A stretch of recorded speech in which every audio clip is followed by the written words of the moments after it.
Have you ever laid in bed at 2 a.m., your body exhausted but your mind running a marathon? It feels like a noisy room inside your skull where everyone is shouting, "What if?" at the same time. What if I fail? What if I lose my job? What if I'm not enough? If this sounds familiar, you aren't alone, and more importantly, you aren't broken. As the channel INVICTUS X explores, the ancient philosophy of Stoicism offers a doorway out of this mental chaos, not by changing the world around you, but by retraining the mind that perceives it.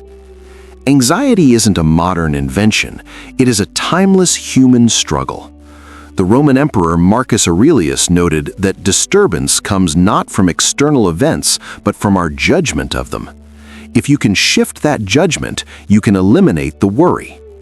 Based on Stoic wisdom, here are 13 secrets to uproot anxiety, combined with practical modern applications to help you breathe easier today. 1. Start your day with intention, not a screen. Most of us begin the day in a deficit. The alarm rings and immediately we reach for our phones, the digital pacifier. Before your feet touch the floor, you flooded your brain with news, emails, and other people's lives. You are reacting, not living. The Stoics did the opposite. They rehearsed the day to prepare their character. Tomorrow, do not touch your phone for the first 15 minutes. Instead, ask yourself, how do I want to show up today? This simple shift moves you from defensive reaction to offensive purpose. 2. The power of the pause. Anxiety thrives on speed. A rude comment or a sudden change in plans triggers a lightning-fast emotional reaction. This is where we make mistakes we regret. Adopt the 3-second rule. Between the stimulus, what happens, and your response, what you do, there is a space. In that space lies your freedom. When you feel the heat rise in your chest, count to 3. Inhale.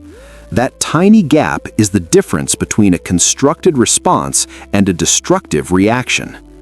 3. Do fewer things, but do them well. We live in the cult of busyness, believing that a full calendar equals a full life. Marcus Aurelius advised doing what is in front of you with precise and genuine seriousness. Multitasking is just a fancy word for distracted anxiety. Pick 3 essential tasks for the day. Just 3. Finish them with absolute presence. You will find more peace in completing 3 things fully than starting 10 things frantically. 4. Say no without guilt. A vast amount of modern anxiety comes from overcommitment, saying yes when your soul is screaming no. Seneca reminded us that while we are stingy with our money, we are wasteful with our time, the one thing we can never get back. Audit your obligations. If a request doesn't align with your values or essential duties, decline it kindly. Every no to the non-essential is a yes to your mental peace. 5. Accept that plans will fail. Amor fati. We suffer because we demand that reality follows our script.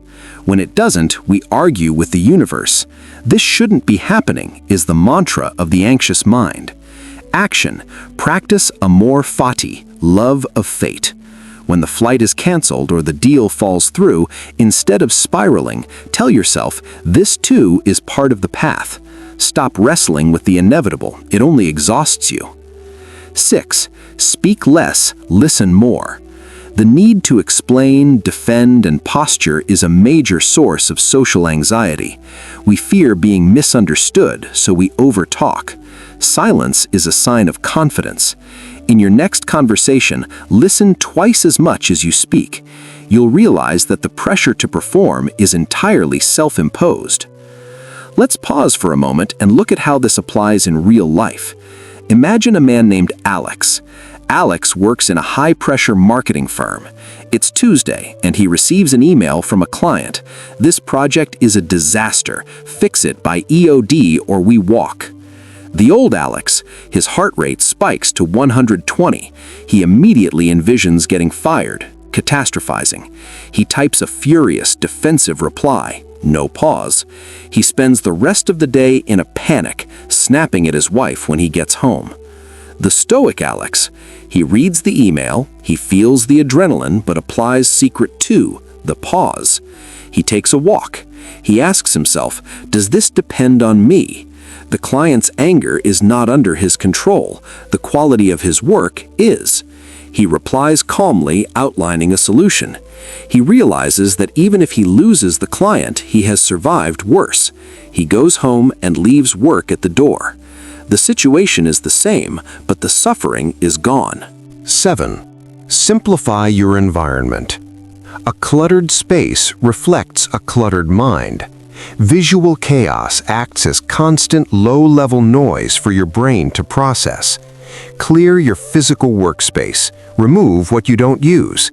As you create external space, you often find internal room to breathe. 8. Review, don't replay.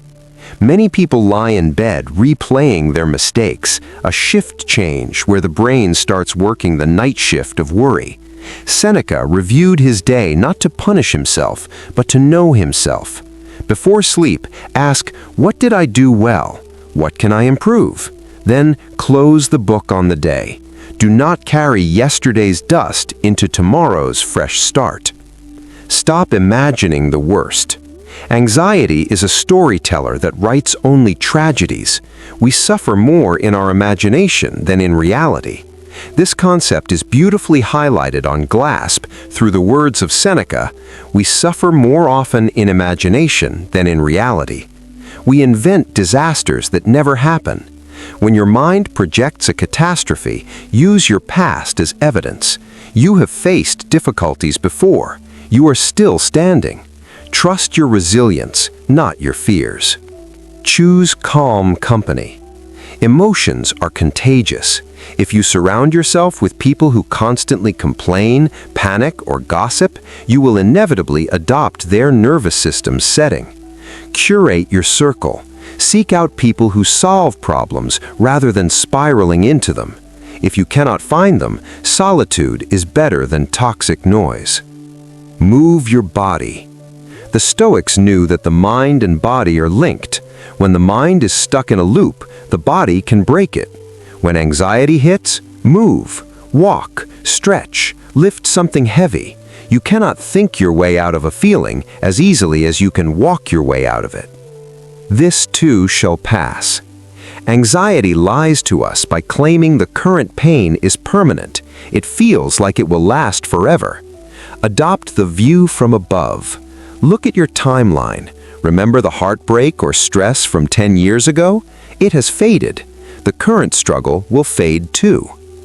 The dichotomy of control. This is the ultimate Stoic weapon. Epictetus drew a line in the sand. Some things are up to us, others are not. As noted in a summary of Stoic antidotes to worry on Glasp, worrying about the future stems from our desire for control. By focusing on what is within our power and treating things outside of our control with contempt, we can minimize worry. When overwhelmed, ask, is this 100% within my control? If yes, act. If no, accept it and let it go. Calm is not a destination you arrive at, it is a muscle you build.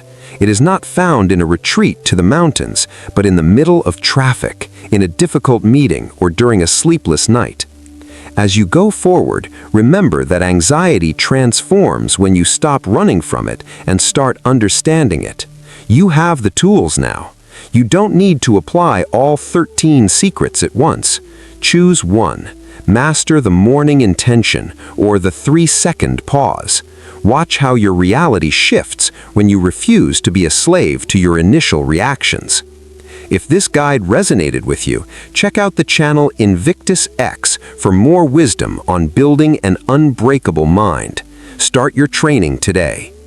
Your challenge. Which of these habits will you try first? Share your commitment in the comments below with the phrase, "Calm can be trained." Let's build a community of modern Stoics, one peaceful choice at a time.